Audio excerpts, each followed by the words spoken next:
बिस्मिल्लाहिर्रहमानिर्रहीम। अस्सलाम वालेकुम स्टूडेंट्स। स्टिक्योमेट्री चैप्टर के हवाले से हम बात कर रहे हैं, तो कुछ और MCQ सॉल्व करने की कोशिश करते हैं।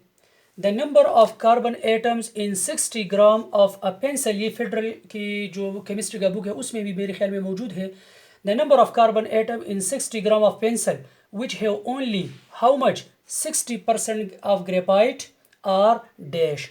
तो अगर हमारे पास 60 ग्राम का पेंसिल है, पेंसिल जिससे हम ये राइटिंग करते हैं, ये ग्रेफाइट का एक इम्प्योर फॉर्म है, तो 60 ग्राम पेंसिल 100% प्योर नहीं है, क्योंकि इसमें ग्रेफाइट ओनली कितना परसेंट है, 60%। तो क्वेश्चन पूछा है इसमें नंबर ऑफ कार्बन एटम्स कितने होंगे, या ये मास में भी आ सकता है या ये मोल्स में भी आ सकता है। और दूसरा क्वेश्चन है, ये एक स्टूडेंट ने सेंड किया था कि सर ये इस तरह के क्वेश्चन हम आसानी से कैसे सॉल्व कर सकते हैं। So a sample of glucose which have 6Na, 6Na मतलब 6 Avogadro number of hydrogen atom is dash gram.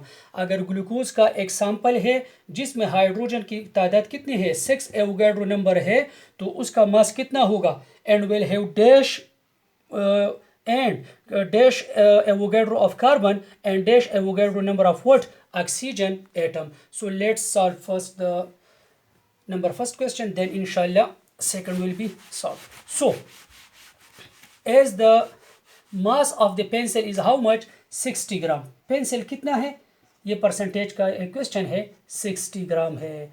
और इसमें स्टूडेंट ग्रेफाइट कितना है, ग्रेफाइट इसमें है कितना, 60%।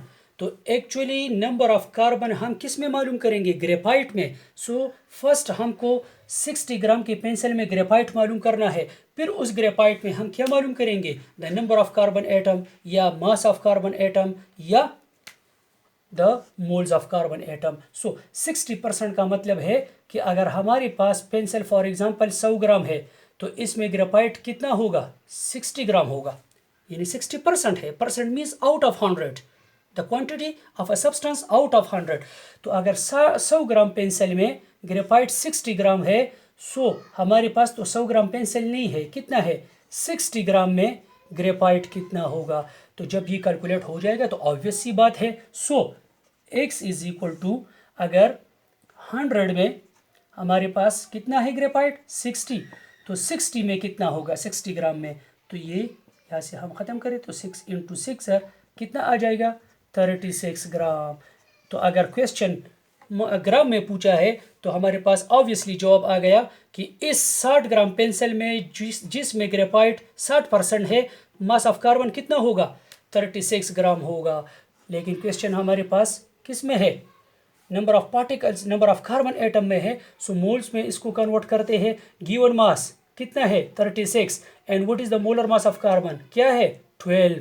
तो कितना आ जाएगा स्टूडेंट, 3 मोल्स या 3Na या 3 एवोगैड्रो नंबर। तो 3 मोल्स है, 3 मोल का मतलब क्या है, 3Na, 3Na का मतलब है 3 × 6.023 × 10⁻⁴ क्या, 23। तो ये इसका जवाब आ गया। सो 3Na of atoms, 3 moles of atoms or 36 gram of carbon atom is present in 60 gram of a pencil which have 60% of what, graphite.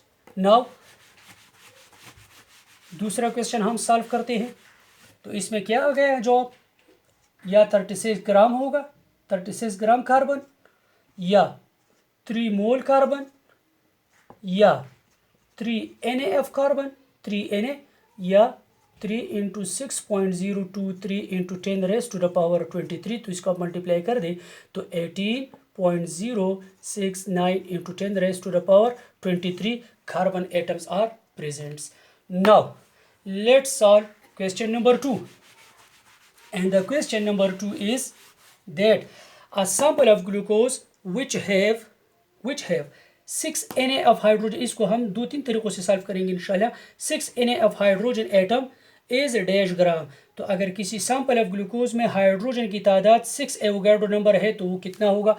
सो ये तो सिंपल, हम ये तो बिल्कुल विद इन सेकंड्स एक स्टूडेंट इजीली सॉल्व कर सकता है। C6H12O6 is the molecular formula of what, of glucose. Now as we know, अगर ये तो एक इसका मॉलिक्यूल है, ये इसका है मॉलिक्यूलर मास, तो अगर मॉलिक्यूलर मास में हम ग्राम में कन्वर्ट कर ले तो ये इसका कितना हो जाएगा, 1 मोल। तो इसका मतलब है कि 180 ग्राम में नंबर ऑफ हाइड्रोजन कितने हैं स्टूडेंट्स? 12 Na। कितने मास में? 180 ग्राम में। ये बिल्कुल ही सिंपल है, ये तो सिंपल एवरेज स्टूडेंट बिल्कुल एवरेज सा स्टूडेंट भी इजीली सॉल्व कर सकता है। 180 ग्राम में हाइड्रोजन की का तादाद कितना है? 12 Na। 12 Avogadro numbers. तो यहाँ पर कितना है क्वांटिटी? 6 Na। तो 12 को अगर हम किससे डिवाइड कर ले?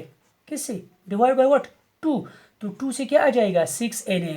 तो फिर ये भी 2 में डिवाइड कर लेना, तो फिर कितना हो जाएगा? 90 ग्राम। तो अगर आप 90 ग्राम ग्लूकोज लेंगे तो उसमें हाइड्रोजन कितना होगा? 6 Na होगा। अगर यहाँ पर क्वेश्चन 6 की बजाय 3 है तो 12 को और 4 पर डिवाइड करें ना, तो फिर क्या आ जाएगा? 3 आ जाएगा। तो अगर ये 6 Na है तो हमने ये किस पर डिवाइड किया? 2 पर। तो फिर ये क्या हो जाएगा? 3 Na। ऑक्सीजन कितना हो जाएगा? 3 Na। तो इट मीन्स यहाँ पर आएगा क्या? 90 ग्राम 3 Na। और ऑक्सीजन एटम भी इसमें कितना होगा?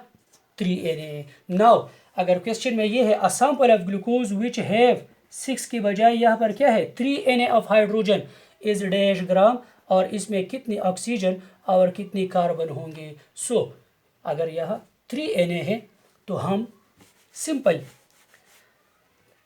12 Na को हम किस पर डिवाइड करेंगे? 3 आ जाए। 12 डिवाइड बाय 4 तो जवाब क्या आ जाएगा यार? 3 Na। तो फिर इसको भी हम 4 पर डिवाइड करेंगे तो क्या आ जाएगा? 45 ग्राम। तो अगर सैंपल ऑफ ग्लूकोज में 3 Na ऑफ हाइड्रोजन है तो सैंपल का मास फिर क्या होगा ग्लूकोज का? 45 ग्राम। तो अगर ये 3 Na है, ये क्या है? 3 Na, तो फिर इसको भी हम 4 पर डिवाइड करेंगे। C6H12O6 है ना, इसको भी फिर हम किस पर डिवाइड करेंगे? 4 पर डिवाइड करेंगे। So these are simple questions which can simply solve by simple common sense. इंशाल्लाह इस पर और भी वीडियोज़ में अपलोड करूँगा। टिल देन अल्लाह हाफिज़।